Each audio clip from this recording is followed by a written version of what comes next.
Welcome to Glitch Radar, where we decode the wildest tech headlines of the week so you don't have to.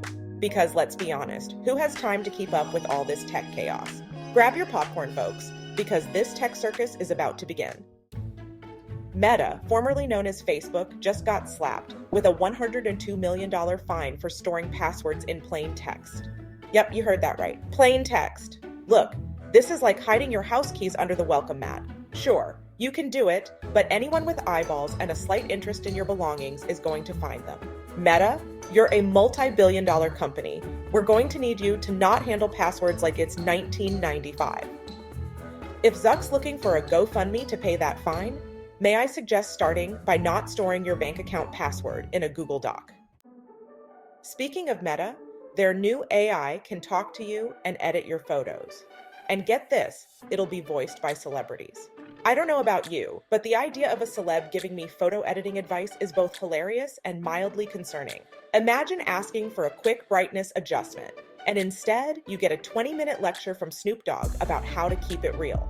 When your selfies don't come out quite right, you can blame it on Tom Brady's editing skills. Now, if you're wondering how Meta is doing in the VR space, introducing the Meta Quest 3S, a headset so advanced that even the previous models are looking at it like, whoa, calm down, we're still relevant.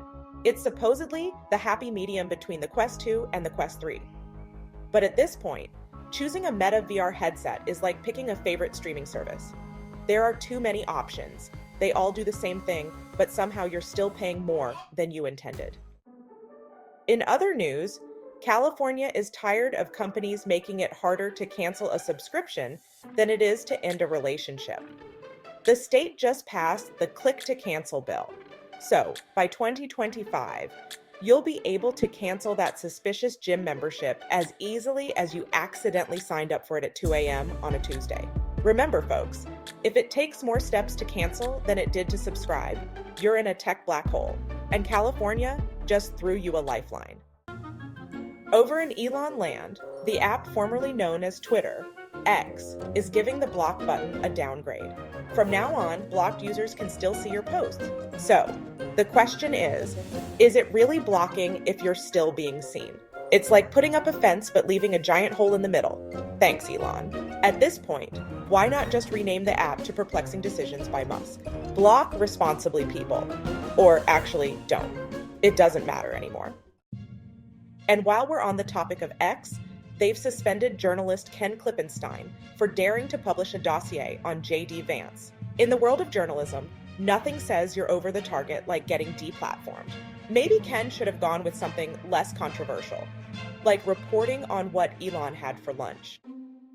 Moving on to OpenAI, they're going through a phase. 3 execs just walked out the door, including the CTO, Mira Murati.